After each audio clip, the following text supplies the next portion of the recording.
ಆತ್ಮೀಯ ವಿದ್ಯಾರ್ಥಿಗಳೇ, ಮೊರಾರ್ಜಿ ಹಾಗೂ ಆದರ್ಶ ಪರೀಕ್ಷೆಗೆ 50 ಪ್ರಶ್ನೋತ್ತರಗಳ ಬಗ್ಗೆ ಇವತ್ತು ನಿಮಗೆ ಮಾಹಿತಿಯನ್ನು ಕೊಡ್ತಾ ಇದ್ದೀನಿ.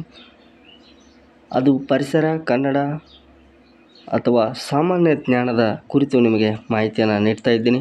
ಹಾಗೆ ನಮ್ಮ ಒಂದು ಯೂಟ್ಯೂಬ್ ಚಾನಲ್ ಸಾಕಷ್ಟು ವಿಡಿಯೋಗಳು ಲಭ್ಯ, ತಾವೆಲ್ಲರೂ ನೋಡಿ ಅಂತ ಹೇಳ್ತಾ ಇವತ್ತಿನ ವಿಡಿಯೋನ ಆರಂಭ ಮಾಡ್ತಾ ಇದ್ದೀನಿ.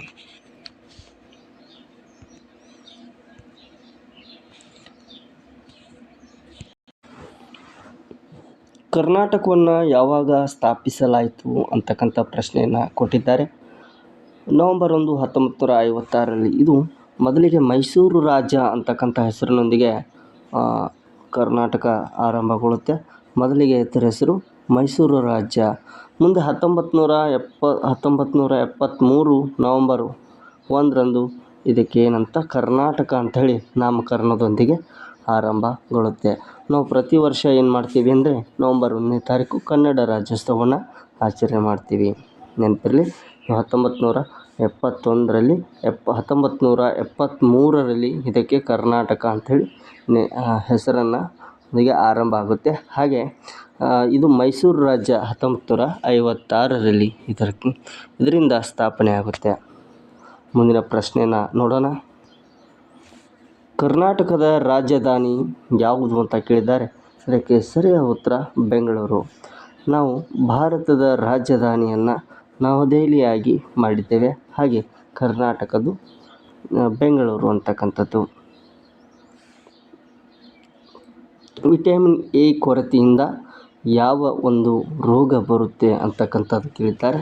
ಅದಕ್ಕೆ ಇರುಳು ಕುರುಡುತನ ಅಂತಕ್ಕಂಥದ್ದು ಬರುತ್ತೆ. ಹಾಗೆ ಇನ್ನೂ ಸಾಕಷ್ಟು ವಿಟಮಿನ್ಗಳ ಬಗ್ಗೆ ಮಾಹಿತಿಯನ್ನು ಪಡೆದುಕೊಳ್ಳ್ರಿ. ಮುಂದಿನ ಪ್ರಶ್ನೆಯನ್ನು ನೋಡೋಣ.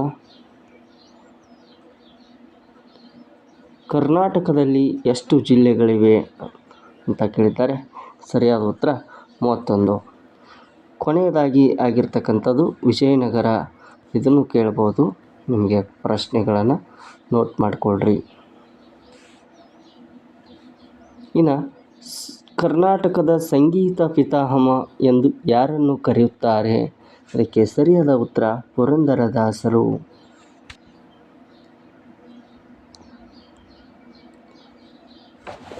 ಕರ್ನಾಟಕ ರಾಜ್ಯದ ಮೊದಲ ಮುಖ್ಯಮಂತ್ರಿ ಯಾರು ಅಂತಕ್ಕಂಥದ್ದು ಅದು ಕೆ.ಸಿ. ರೆಡ್ಡಿ ಅಥವಾ ಕೆಂಗಲ್ ಹನುಮಂತಯ್ಯ ಕೆ.ಸಿ. ರೆಡ್ಡಿ ಅಂತಕ್ಕಂಥದ್ದು.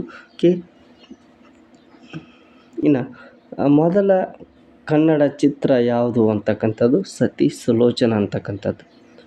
ಇನ್ನು ಕರ್ನಾಟಕದಿಂದ ಭಾರತ ರತ್ನ ಪ್ರಶಸ್ತಿ ಪಡೆದ ಪ್ರಥಮ ವ್ಯಕ್ತಿ ಅಥವಾ ಮೊದಲನೇ ವ್ಯಕ್ತಿ ಯಾರಂದರೆ ಸರ್ ಎಂ ವಿಶ್ವೇಶ್ವರಯ್ಯನವರು ಮೊದಲಿಗೆ ಒಂದು ಪ್ರಶಸ್ತಿಯನ್ನು ಪಡೀತಾರೆ. ನೆನಪಿನಲ್ಲಿ ಇಟ್ಟುಕೊಳ್ಳಿ.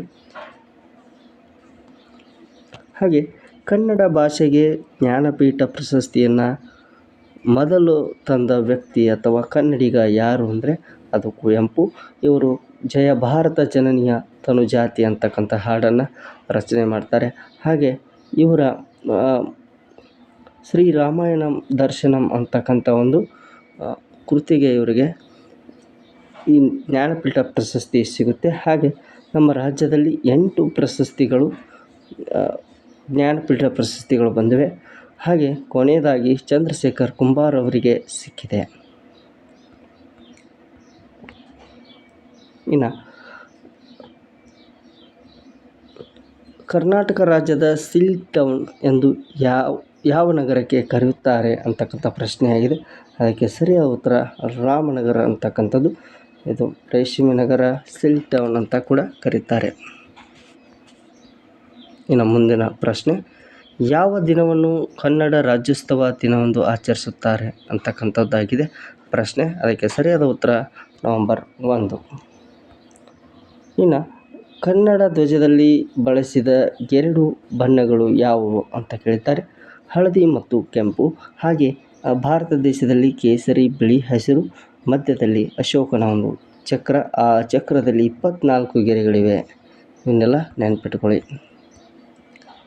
ಹಾಗೆ ಕನ್ನಡ ಸಾಹಿತ್ಯ ಪರಿಷತ್ತನ್ನು ಯಾವ ವರ್ಷದಲ್ಲಿ ಸ್ಥಾಪನೆ ಮಾಡಲಾಗಿದೆ ಅಂತ ಕೇಳ್ತಾರೆ. 1915ರಲ್ಲಿ. ಇನ್ನು ಕನ್ನಡ ಸಾಹಿತ್ಯ ಪರಿಷತ್ತಿನ ಮೊದಲ ಅಧ್ಯಕ್ಷರು ಯಾರು ಅಂತಕ್ಕಂಥದ್ದು ಕೇಳಿದ್ದಾರೆ. ಇದಕ್ಕೆ ಸರಿಯಾದ ಉತ್ತರ ಕೆ.ವಿ. ನಂಜುಂಡಯ್ಯ. ಹಾಗೆ ಕವಿರಾಜ ಮಾರ್ಗ ಪುಸ್ತಕವನ್ನು ಬರೆದವರು ಯಾರು ಅಂತ ಹೇಳಿದರೆ ಅಮೋಘ ವರ್ಷ ಮೊದಲನೇ ಕೃತಿ. ಇನ್ನು ಕೆಲವೊಂದು ಪುಸ್ತಕದಲ್ಲಿ ಶ್ರೀ ವಿಜಯ ಅಂತ ಕೂಡ ಕೊಟ್ಟಿದ್ದಾರೆ. ಯಾವ ವರ್ಷದಲ್ಲಿ ಮೈಸೂರು ರಾಜ್ಯವನ್ನು ಕರ್ನಾಟಕ ಎಂದು ನಾಮಕರಣ ಮಾಡಲಾಗಿದೆ ಅಂತ ಹೇಳ್ತಾರೆ. 1973 ನವೆಂಬರ್ 1ರಂದು. ಇನ್ನು ಆದಿಶಂಕರಾಚಾರ್ಯರು ತಮ್ಮ ಆದಿಶಂಕರಾಚಾರ್ಯರು ತಮ್ಮ 4 ಮಠಗಳನ್ನು ಅದರಲ್ಲಿ ಕಟ್ಟಿದರು. ಅದರಲ್ಲಿ ಮೊದಲನೇ ಒಂದು ಸ್ಥಾಪನೆ ಎಲ್ಲಿ ಆಗಿದೆ ಅಂದರೆ ಶೃಂಗೇರಿಯಲ್ಲಿ. ಇನ್ನು ಬೆಂಗಳೂರು ವಿಶ್ವವಿದ್ಯಾಲಯವನ್ನು ಯಾವ ವರ್ಷದಲ್ಲಿ ಸ್ಥಾಪಿಸಲಾಯಿತು ಅಂತ ಹೇಳಿದ್ದಾರೆ. 1986.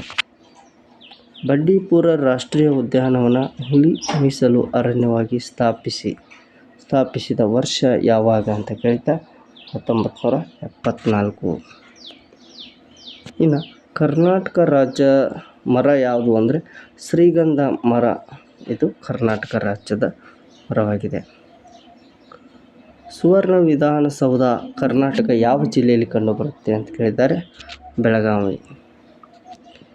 ಕರ್ನಾಟಕದ ಅತ್ಯಂತ ಎತ್ತರವಾದ ಶಿಖರ ಮುಳ್ಳಯ್ಯನಗಿರಿ.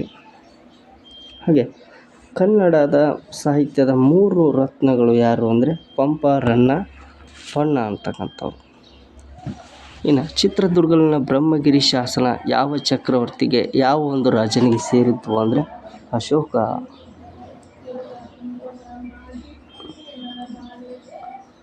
ಕರ್ನಾಟಕದ ಒಟ್ಟು ಲೋಕಸಭಾ ಸ್ಥಾನಗಳು ಎಷ್ಟು ಅಂದರೆ 28. ಹಾಗೆ ಕರ್ನಾಟಕದ ಅತಿ ದೊಡ್ಡ ಜಿಲ್ಲೆ ಯಾವುದು ಅಂದರೆ ಬೆಳಗಾವಿ.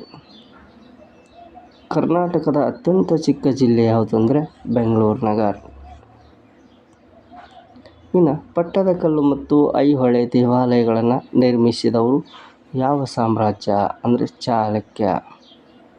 ವಿಜಯನಗರ ರಾಜ್ಯ ವೈಭವದಿಂದ ಹಾಳು ಮಾಡಿದ ರಕ್ಕಸ ತಂಗಡಗಿ ಎಂಬ ಯುದ್ಧ ಅಥವಾ ತಾಳಿಕೋಟೆ ಕದನ ಯಾವ ವರ್ಷದಲ್ಲಿ ಜರುಗುತ್ತೆ ಅಂದರೆ ಕ್ರಿಸ್ತಶಕ 1565ರಲ್ಲಿ. ನೀಲಗಿರಿ ಮರವನ್ನು ಭಾರತಕ್ಕೆ ಪ್ರಪ್ರಥಮ ಬಾರಿಗೆ ಪರಿಚಯಿಸಿದವರು ಯಾರು ಅಂದರೆ ಟಿಪ್ಪು ಸುಲ್ತಾನ್. ಹಾಗೆ ಯಾವ ಏಷ್ಯಾದ ಭಾಷೆಗಳ ವಿಶ್ವಸಂಸ್ಥೆಯ ಅಧಿಕೃತ ಭಾಷೆಗಳಾಗಿವೆ. ವಿಶ್ವಸಂಸ್ಥೆ ಅಂತಕ್ಕಂಥ ಒಂದು ಸಂಸ್ಥೆಗೆ ಯಾವ ಒಂದು ಭಾಷೆಗಳು ಅಂದರೆ ಚೈನೀಸ್ ಮತ್ತು ಅರೇಬಿಕ್. ಅವುಗಳಿಗೆ ವ್ಯಾಕರಣದಲ್ಲಿ ಏನೆಂದು ಕರೆಯುತ್ತಾರೆ? ಸಂಧ್ಯಕ್ಷರಗಳು. ಅಂತಾರಾಷ್ಟ್ರೀಯ ಟ್ರೇಡ್ ಲೈನ್ ಯಾವ ಸ್ಥಳದಲ್ಲಿದೆ ಅಥವಾ ಎಲ್ಲಿ ಕಂಡುಬರುತ್ತದೆ? ಪೆಸಿಫಿಕ್ ಸಾಗರ. ಇನ್ನು ಸೌರವ್ಯೂಹದಲ್ಲಿ ಅತ್ಯಂತ ಸಾಂದ್ರವಾದ ಗ್ರಹ ಅದು ಭೂಮಿ. ಸಲೀಂ ಅಲಿ ಪಕ್ಷಿಧಾಮವು ಯಾವ ರಾಜ್ಯದಲ್ಲಿದೆ? ಅದು ಕೇರಳ ರಾಜ್ಯದಲ್ಲಿ. ಹಾಗೆ ತುಂಗಾ ನದಿಗೆ ಇನ್ನೊಂದು ಹೆಸರು ಅಂದರೆ ಪಂಪಾ ನದಿ. ಹೃದಯ ಬಡಿತವನ್ನು ಕಂಡುಹಿಡಿಯಲು ಯಾವ ಸಾಧನವನ್ನು ಬಳಸುತ್ತಾರೆ? ಸ್ಟೆಥೋಸ್ಕೋಪ್. ಅಂತಾರಾಷ್ಟ್ರೀಯ ಮಹಿಳಾ ದಿನಾಚರಣೆ ಯಾವಾಗ ಆಚರಿಸುತ್ತಾರೆ? ಮಾರ್ಚ್ 8. ಅಂತಾರಾಷ್ಟ್ರೀಯ ರೆಡ್ ಕ್ರಾಸ್ ದಿನ ಆಚರಿಸಲ್ಪಡುವುದು ಮೇ 8. ಯಾವ ಕ್ರೀಡಾಪಟುವಿನ ಜನ್ಮದ ನೆನಪಿಗಾಗಿ ಆಗಸ್ಟ್ 29ನ್ನು ರಾಷ್ಟ್ರೀಯ ಕ್ರೀಡಾ ದಿನವನ್ನಾಗಿ ಆಚರಿಸುತ್ತಾರೆ? ಧ್ಯಾನ್ ಚಂದ್. ಅತಿ ಹಗುರವಾದ ಮೂಲ ವಸ್ತು ಯಾವುದು? ಜಲಜನಕ. ಇನ್ನು ಭೂಮಿಯ ವಾತಾವರಣದಲ್ಲಿ ಅತಿ ಹೆಚ್ಚಿನ ಪ್ರಮಾಣದಲ್ಲಿ ಮೂಲ ವಸ್ತು ಯಾವುದು? ಸಾರಜನಕ. ಇನ್ನು ತಾಮ್ರ ಮತ್ತು ತವರು ಕೂಡಿ ಯಾವ ಲೋಹ ಆಗುತ್ತೆ ಅಂದರೆ ಅದು ಕಂಚು.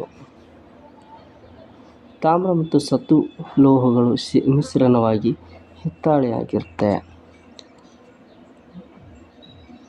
ಆತ್ಮೀಯ ವೀಕ್ಷಕರೇ, ನನ್ನ ಒಂದು ಯೂಟ್ಯೂಬ್ ಚಾನಲ್ನಲ್ಲಿ ಅಂದರೆ ಕನ್ನಡ ಎಕ್ಸ್ಪ್ರೆಸ್ ಯೂಟ್ಯೂಬ್ ಚಾನಲ್ ಸಾಕಷ್ಟು ಮೊರಾರ್ಜಿ ಕ್ಲಾಸ್ಗಳನ್ನು ಈಗಾಗಲೇ ನಾವು ಅಪ್ಲೋಡ್ ಮಾಡಿದ್ದು. ಹಾಗೆ ಈ ವಿಡಿಯೋಯ ಡಿಸ್ಕ್ರಿಪ್ಷನ್ ಬಾಕ್ಸ್ನಲ್ಲಿ ಕೂಡ ಲಿಂಕನ್ನು ಹಾಕ್ತೀನಿ.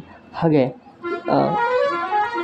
ನಿಮಗೆ ಮೊರಾರ್ಜಿಯ ಬಗ್ಗೆ ಇನ್ನಷ್ಟು ಮಾಹಿತಿಯನ್ನು ದೊರೆಯುತ್ತೆ. ನಮ್ಮ ಒಂದು ವಿಡಿಯೋಗೆ ಲೈಕ್ ಕೊಡಿ, ಹಾಗೆ ನಮ್ಮ ಒಂದು ಯೂಟ್ಯೂಬ್ ಚಾನಲ್ಗೆ ಸಬ್ಸ್ಕ್ರೈಬ್ ಮಾಡ್ಕೊಳ್ಳಿ, ಮಾಹಿತಿಯನ್ನು ಪಡೆದುಕೊಳ್ಳ್ರಿ ಅಂತ ಹೇಳ್ತಾ ಈ ವಿಡಿಯೋನ ಮುಗಿಸ್ತಾ ಇದ್ದೀನಿ. ಜೈ ಹಿಂದ್, ಜೈ ಕರ್ನಾಟಕ. ಮತ್ತೆ